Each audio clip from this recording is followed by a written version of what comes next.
पाथर्डी पंचक्रोशी ही शेतकरी बळीराजा वर्गासाठी वरदान ठरलेली भूमी. शेतकरी वर्गातून अनेक होतकरू कष्टकरी युवक पुढे आले.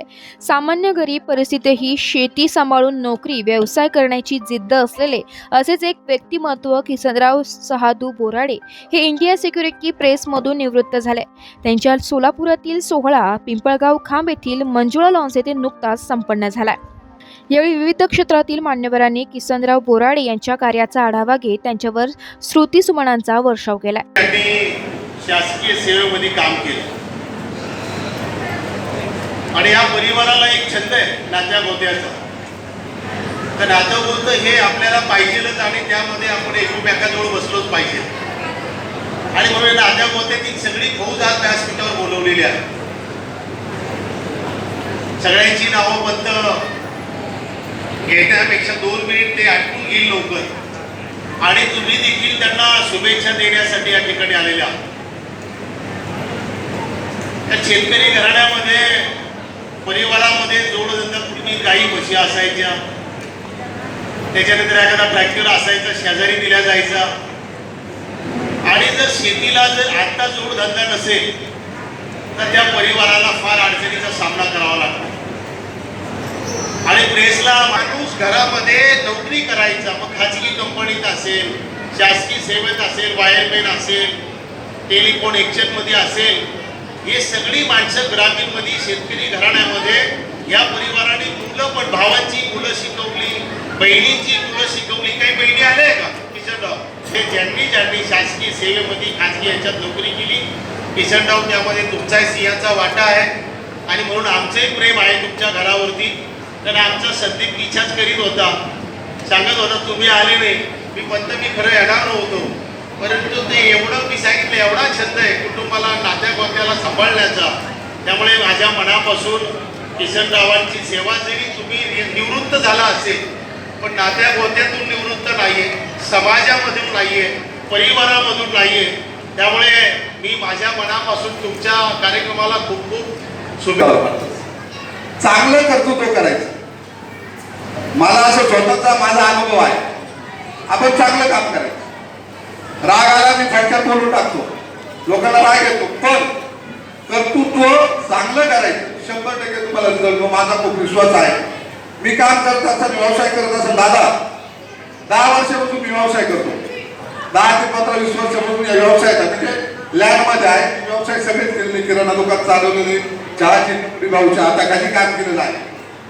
पण 10 वर्षामध्ये दादा व्यवसाय करत असताना या नाशिक जिल्ह्यामध्ये एक जरी माणूस आला आणि मला म्हटला नाही का सोमनाथ तू मला 1 रुपयाला फसवलेलं आहे, मी शपथ घेऊन सांगतो या व्यवसायामध्ये मी अजून त्यावर सर्वात जास्त विश्वास असणारा मी माणूस. आपण हे कर्तृत्व करत असताना कोणला फसवी माझ्या कुटुंबाची मला शिकवण. मी सगळ्यात लहान आहे, सर्वात छोटा. म्हणजे एकूण मला कोणाकडनं आले? माझ्या कुटुंबाकडनं आले. माझ्या कुटुंबाचे गुण चांगले होते म्हणून माझ्या ते उतरले. मी तुम्हाला एक उदाहरण सांगतो. जाता माझ्या या काम करत असताना देवावर विश्वास, पारदर्शकपणा हा ठेवायचा म्हणजे कुटुंब डेव्हलप होतं. हा माझा पक्का ठाम विश्वास.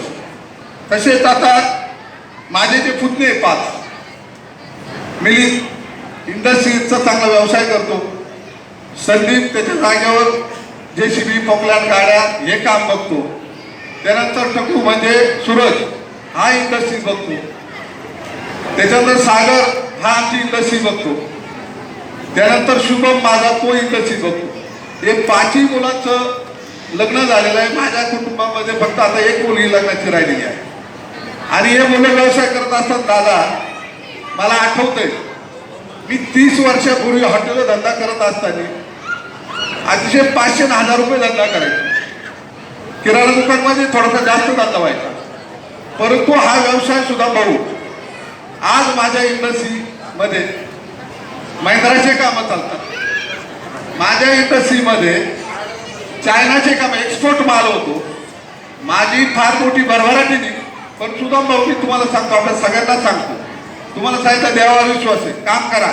माझ्या 70 ते 80 कोटी रुपयाचा वर्षाचा टर्नओव्हर आहे. आणि एकदम पारदर्शकपणा काम करत असताना मी पुतण्यांना सांगेन एक कोणाला फसवायचं नाही, कोणाला शेक व्हावं, कोणाची कंप्लेंट चालणार नाही. लवकर डेव्हलपमेंट व्हायची, थोडी लेट झाली तर चालेल, अशी ही माझ्या कुटुंबाची पार्श्वभूमी आहे. मी येत्या 5 वर्षामध्ये, दादा आपण इंडस्ट्रीमध्ये आहे, तुम्हाला सगळं माहीत आहे. इंडस्ट्रीमध्ये मी येत्या 5 वर्षामध्ये माझं स्वतःचं टार्गेट आहे. हा सगळा व्यवसाय मला 500 कोटीपर्यंत द्यायचं माझं स्वप्न आहे. बघूया दिली साथ तर करत मार्गदर्शक आहे. म्हणून जाता जाता मी एकच सांगेन, एक जंगल होतं दादा, गावासाठी काय करता. आणि एक माझा विश्वास आहे, भाऊ राजा भाऊ वा, तुम्ही धार्मिक क्षेत्रामध्ये काम करतात. या प्रसंगी उपस्थित मान्यवरांनी किसनराव बोराडे यांचा सन्मानही केलाय.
अध्यक्ष बच्चाव सर हे मार्गदर्शन करतील आणि शुभेच्छा देतील. माझे भाऊ म्हणे आहे काही दिवस सर्व्हिस करू शकत नाही म्हणे, परंतु ते वय राहतं, ते हरून जायचं असतं आणि आपल्या नव्या जोमानी वेगळ्या रस्त्याला जायचं असतं. म्हणून म्हणतो मी 38 वर्षात एकदा सुद्धा सर्व्हिसमध्ये लेट झालो नाही. चंद्रबाबू 4 वेळा व्हायचे आजोबा, पण मी अजून नाही जातो. खरं आहे की नाही? माझ्या या प्रेमास्तव तुम्ही सगळेजण उपस्थित झाला.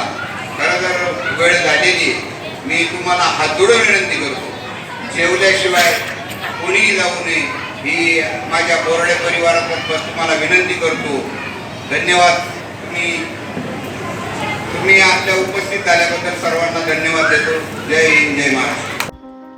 यावेळी माजी महापौर दशरथ पाटील, अमोल जाधव, भगवान दोंदे, राजाभाऊ धनवट्टी, सोमनाथ बोराडे, सुदाम डेमसे, प्रेस कामगार नेते अशोक मोजाड, उद्योजक राजेंद्र पानसरे, त्रिंबक कोंबडे, चंद्रबाबा बोराडे, गोकुळ घोलप, सुवर्णा दोंदे, सुभाष ढोकणे, संजय नवले, गजीराम बोराडे, जगदीश गोडसे, रवींद्र पगार, गंगूबाई गोवर्धने, बिजलाबाई बोराडे, मनोहर बोराडे, पुष्पा आव्हाड, साहेबराव आव्हाड, अंकुश पवार, विष्णुपंत म्हैसलुणे, सुनील बोराडे, बालम शिरसाट, त्रिंबक कोंबडे, खंडेराव धोंगडे, संजय जाचक, तानाजी गवळी, सुशीला सातपुते आदींसह विविध क्षेत्रातील मान्यवर उपस्थित होते.